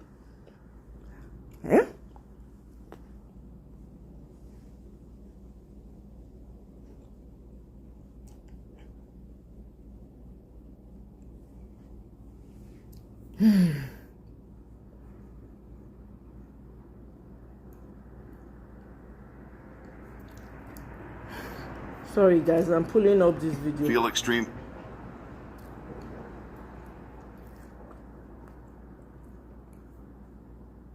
You had my very long introduction about the concerns of those who are praising President Tinubu at midterm and those who say that he is weaponizing poverty. In fact, only yesterday, Rotimi Amechi, former minister, former governor, to say that the president is violating the rule of law, and that in fact he must give account to Nigerians on the issue of fuel subsidy savings and so on and so forth. You know the narrative. We even issued a statement. I don't want to quote your own statement to you. What's your take?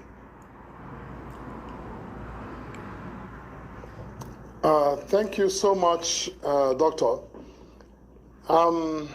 Now, this president in 2 years, as I have maintained, has done more than, all of the presidents before him in the direction of reordering our priorities, tackling some of the most acerbic challenges, faced by the economy of our country. He has decided that, it's not about just, looking for cheap popularity.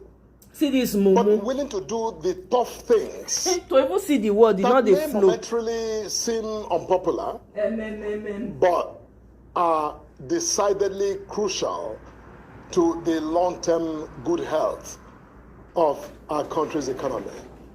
So all of the hue and cry by members of the opposition, whether it's Rotimi Amechi or former Vice President Atiku Abubakar or former Kaduna Governor Malam El-Rufai, don't begin to cut it. The president is focused on dealing with matters that guarantee the long-term health of our country.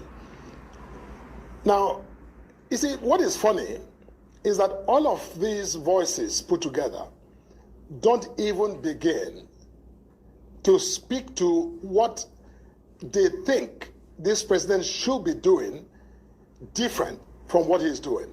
Not one of them has come forward with any kind of, informed prescription of what the president should be doing, because they know, in their hearts, outside of just politicking, that the president is doing exactly what any right-thinking president would do. They know that. This morning, just earlier, a couple of hours ago, I had an appearance this morning at 7 a.m. on Channels TV, side by side with Mr. Yunus Atanko, the Obidati, spokesperson. And a question was put to him to say, look, in all of your criticism of this president, what exactly would your principal, have done differently? He was very short in his answer. I won't go about saying what he said. But the point I'm making is that it's not enough when I ask you, Dr. Bati, what's your name? And you tell me I'm not Felix Morka. That is not an answer to the question. Tell me your name is Dr. Bati, that we know. Telling me you're not Felix Morka is not an offer of information about who you are. Now, when these characters in the opposition decide that all they have to offer Nigerians as an alternative is to condemn, President Bola Ahmed Tinubu and his policies, and they think that that's sufficient to sway these nearly 300 million Nigerians who are smart and discerning, that this president has not done well, you see, I think they need to go back to the table and think more clearly.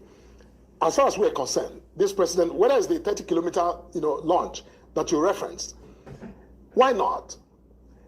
When have we ever, as a country, embarked on a project that critical and that ambitious to build a coastal highway, round, through from Lagos all the way to Calabar?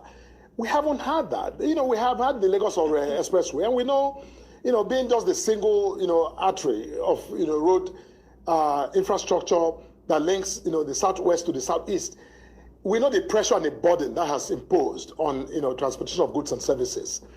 We have a president that is saying, look, time has come to do something drastically different, to set Nigeria straight and position this country for growth and sustainable progress. By embarking on that, even if it's 1 kilometer that was, launched, it is, again, an acknowledgement of progress. And there's nothing wrong, Dr. Abati, with acknowledging progress. Nobody is saying that the 700-kilometer road has been fully built. 30 kilometers is a step along that way. And, inch by inch, kilometer by kilometer, with time, one day, you and I, hopefully, I look forward to a day when we both go to some of those, beautiful carnivals in Calabar, and you and I, Dr. Abati, will be in a vehicle cruising down on that road to Calabar, seamlessly. I think that, we must wish our country well and be optimistic beyond politics and beyond this whole, drama of the opposition. We must, again, celebrate some of these milestones that this president has enacted. All right, thank you so much, Mr. Moka. You've used the drama of the opposition. At some point as well, you also said that the opposition has nothing more to offer beyond condemning the president, and you've said that you think they should go back to the drawing board. So my question is this the argument for state capture? Because some of the criticism that is coming is that there's state capture specifically where INEC is concerned. There are some reports that saying over 70 groups have attempted to register their political parties and that INEC is just sitting on them. And the assumption is that this is from a directive to stifle opposition voices that are trying to register parties that can pose to be some type of opposition or, legitimate opposition to this presidency. What's your take on this conversation around state capture in the electoral institutions? Idle speculation. Vimba, look, we can do better than this. INEC is, a statutory institution created by law, handed a clear mandate to regulate whether it's political parties or to manage our electoral process.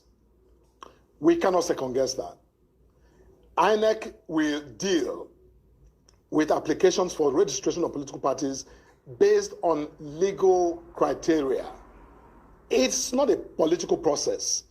And INEC is a statutory authority, meaning that INEC is a compellable agency. If there's anyone who has attempted to register a political party who has been unfairly denied that facility to register, and they believe that INEC has ignored clear legal standards which they have met to register their party. Look, I'm a lawyer, and a senior lawyer for that matter. If I were in that position, I would take out a writ of mandamus to compel INEC to do its job. It's not enough for people to just bandy allegations around.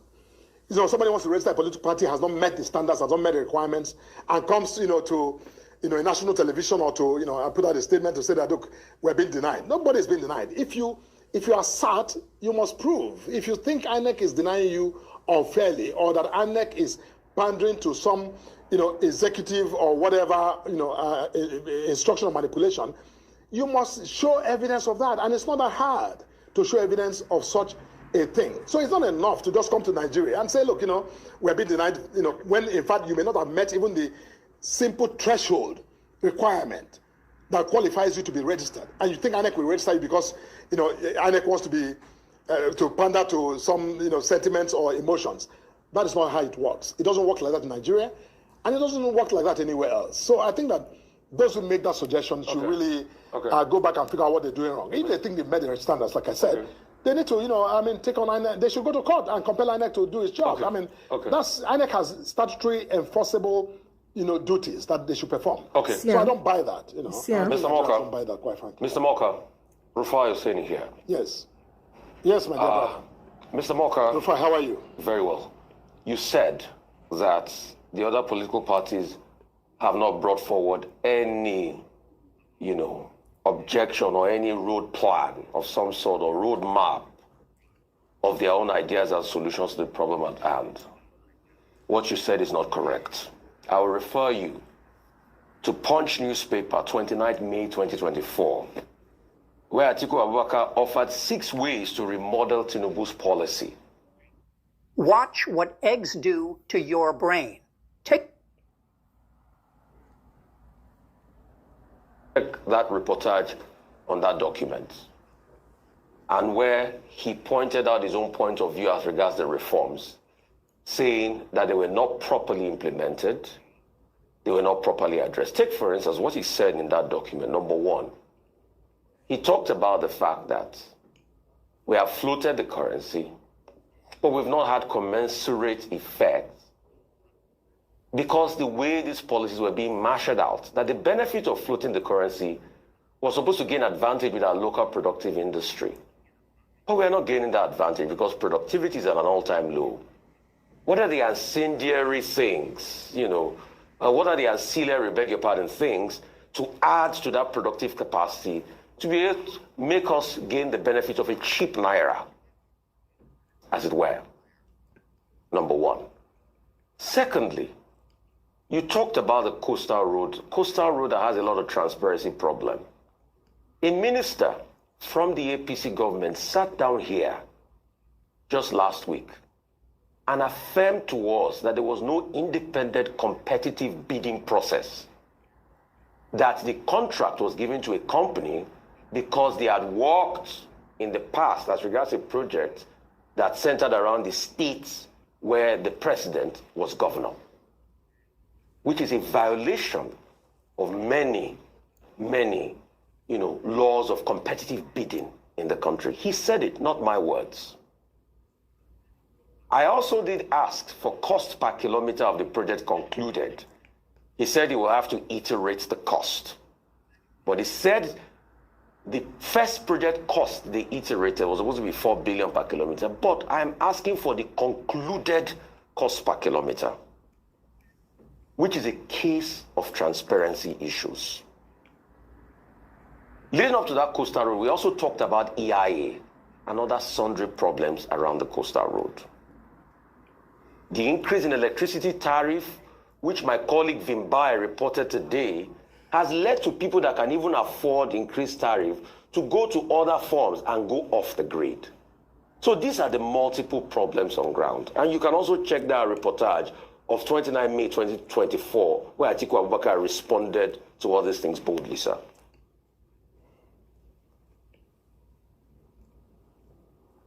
Answer now. I take it that you're done with your question. Yes. My dear brother Rufai, May 2024, if the date you cited is correct, was just about 1 year of the president's inauguration as president of the Federal Republic. And Atiku Abubakar, quite frankly, I'm not familiar with, whatever documentation or suggestions of alternatives that, Atiku Abubakar, made. But what I do know, and I would think what Nigerians know, is that Mr. Alhaji Abubakar, the former vice president.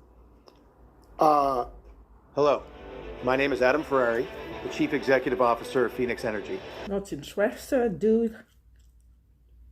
For the office of president in the 2023 electoral cycle. What is that got to do with the question? He would take out, fuel subsidy. Rufai, there's no romantic way to remove any system of dependency of anything. If you bring your friend to live in your house for 10 years without rent-free, and you provide him breakfast, lunch, and dinner, the day you decide that you need that space and you need him out to go commercial and rent his own space, I bet you that individual, even if he doesn't tell you, will feel like you are putting him out into the cold, because he's become accustomed to living, life in your home for free. There's no way, all of these stories, told by everybody and by anybody, whether it's Atiku Abubakar or Peter Obi or, even my bosom friend, Professor Patu told me about how, President Tinubu could have, done the subsidy. You mumu, you're going to look back at this. Your children go shame. The words not the straight. Scratch head, because they think of word when you want to lie. You know the streets. You people are going to look back on this and be embarrassed. You will hide your faces. In fact, we're not going to leave the country for us. I'm sure they do. Guy Wanlele, I am very sure they do. Do you know that they were the workers in high tech were protesting today? Poor worker salary. They were protesting. They stopped working. The workers in high tech. There's a video about it. Eh? In a way that is, very, romantic, and look, there's no such thing. There's no such thing.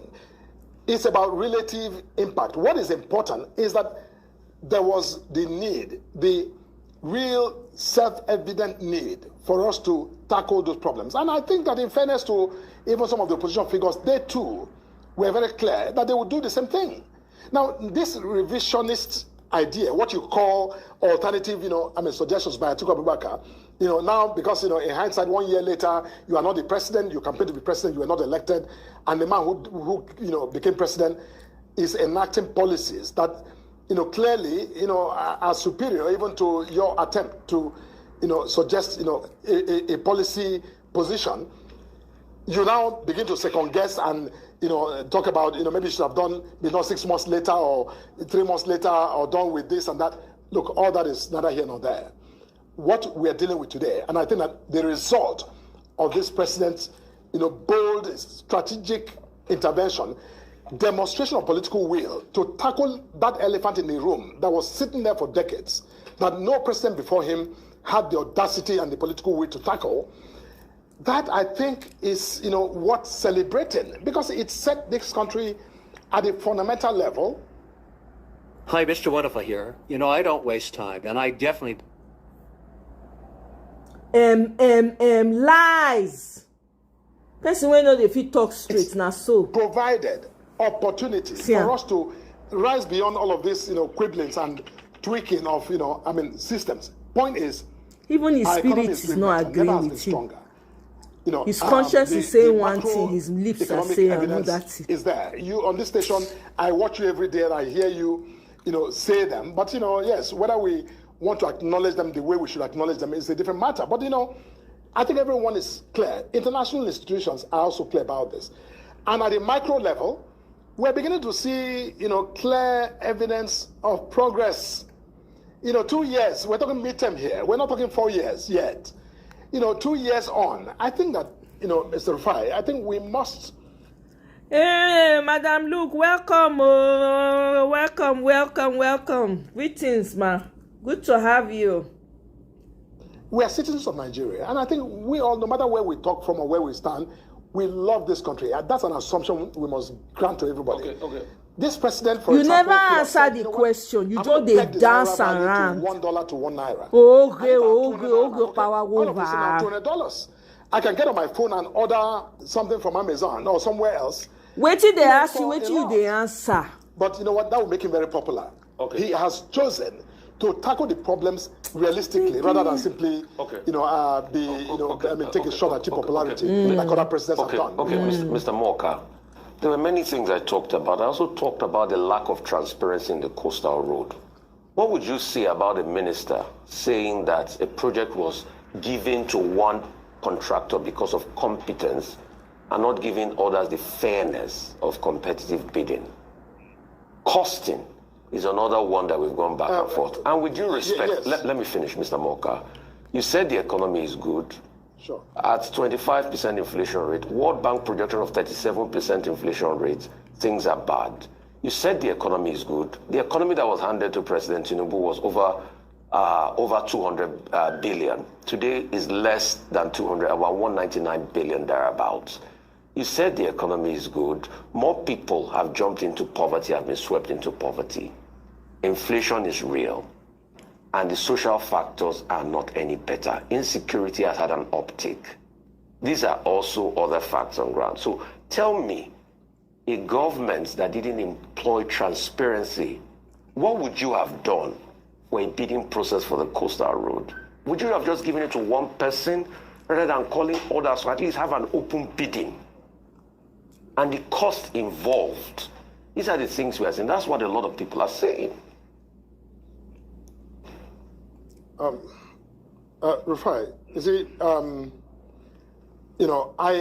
I listened to part of your interaction with the Honorable Minister for, for what's His Excellency Dave Umahi. I listened to parts of that conversation, and he gave you his explanations for that. And I'm, not being the Minister of Works, I'm not going to sit here and, again, revisit a discussion you had with him. But he gave, in my understanding of your discussion with him, his explanation for how that process was determined. And, if there are, consequential issues you want to take up with him, please do. But as a citizen and listening to your discussion with him, I don't see what was, untoward for a program of that magnitude. You have said, even on that show, you acknowledge the size and the complexity of that road. I mean, this is one superhighway that we have not done and clearly have no experience of doing in the history of our country. So, again, officials who are appointed to, do job like the minister is, saddled with, they are the ones who must make decisions, and you have a right to, come to them with, criticism or observations about what they've done or how they have not done it. That's within your remit as well, as a citizen and as a journalist. I won't, say more on that. But the point is that I don't think there's a question as to whether or not the economy today is stronger than it has ever been. Everyone, all those who should know, are saying it in very eloquent, terms. Whether it's Modi, whether it's, all of the other rating agencies, globally, the World Bank, the IMF, everybody acknowledges. And locally, we're seeing that result. Look, Rufai, I think, let's not set ourselves back in conversation, looking at, framing these questions the way we are. We can say, look, we can acknowledge, we can, agree that things were really horrible and they're getting better, and that the markers look good. Yes, are we exactly where you and I would agree we need to be? I don't think, we can say yes. Listen, if you've been in a car accident, don't call an attorney. Use this. This man just a struggle. Do you know half of the things he's saying? I can't even make out what he's saying. The guy is clearly struggling. He's looking for words. Oh my God. Only a fool will come out and defend APC. Whoever said that coined it perfectly. I think it was Kenneth Okonkwo. Yeah. Only a fool can come out. Defending APC, you must be a complete fool. That's what this man, he's just making a total fool of himself for the cameras. Yeah. Maybe you and go. Even the thing not is smooth, because his conscience is saying one thing, his spirit is saying one thing, his own mouth is moving. He's looking for words because his spirit is trying to push him to say the truth. But no, he's wrestling with himself. I beg you. These problems were not created in 2 years. They have been with us for years. So when you want to eradicate poverty like Amechi and his, friends, were saying the other day at Amechi's, former governor of River State's birthday celebration, that, the president was weaponizing poverty.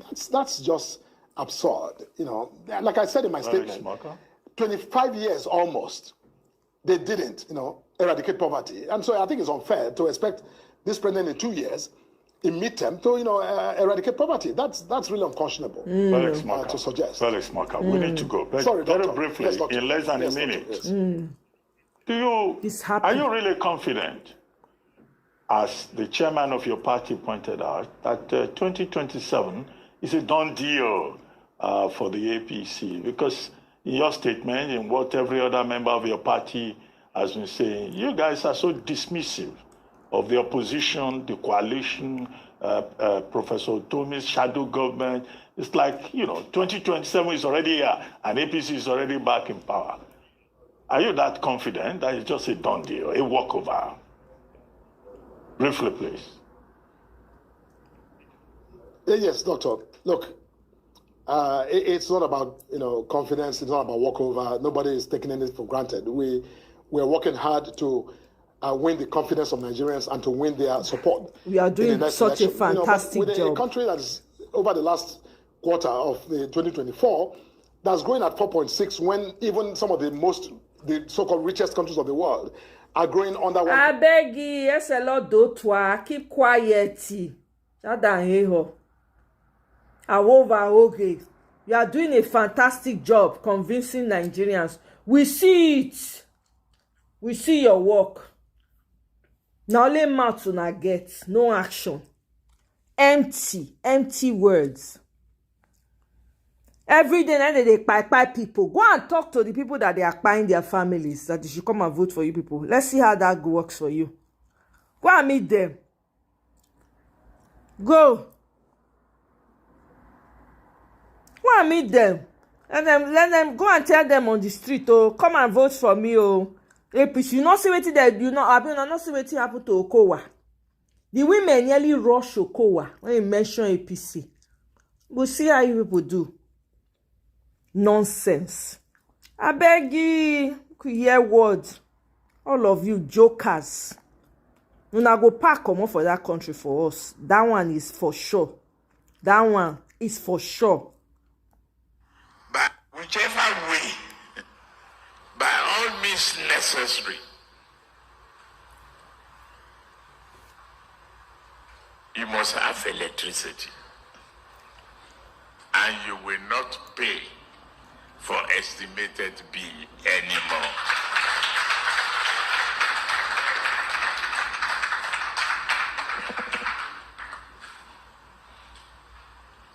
A promise made will be a promise kept.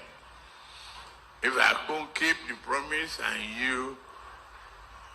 and I come back for second term, don't vote for me. That's the truth. Unless I give you adequate reasons why I couldn't deliver. Whichever. Una don't hear am o. Don't be say tomorrow una go come back.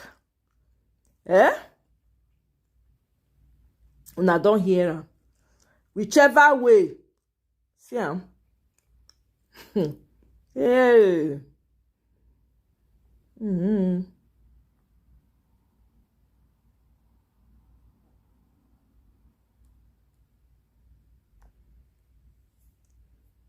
He did a fantastic job in looting and enjoying Nigerians' money. I'm telling you, 36 strips outside for no. I'm telling you, that's how people should actually respond to him on national news. To be honest, if any opposition comes, they should be, when they ask them, how will you rate the 2 years of Tinubu? What they should say is, actually, he's done a fantastic job. He's done an amazing job. He bought a yacht for 300 billion. That could have solved a whole lot of problem in Nigeria, but he was successful in buying a yacht. You check everything that he did for himself and say, he has achieved everything he said he wants to achieve. So based on that, he has done excellently well. These people are jokers. Oh, my people. That's it. That's all I've got for you. Nothing else. We will wrap them up. Gawanwalele, thank you very much for being here. Madam Luke, thank you. Michael, thank you. Mr. Pius, I thank you. Seed, I thank you very much. I shall see you. I'm going to be looking out for any development. I'm actually waiting to see what Peter Obi says about that airplane. What is the corner? Maybe say something almost happened, turbulence or whatever. We hear waiting go talk, you know. So anyway, guys, thank you very much for joining me. I hope you have a wonderful rest of the evening. Please stay cool, oh. I don't know whether your place is as hot as mine, but if it is as hot, please stay cool. Keep yourself cool, oh. All right, guys. See you on my next one. Bye. Don't forget, oh, Peter Obi is coming. We are returning energy, matching energy for energy, aura for aura. No holds barred. We move. Thank you very much, guys. See you on my next one.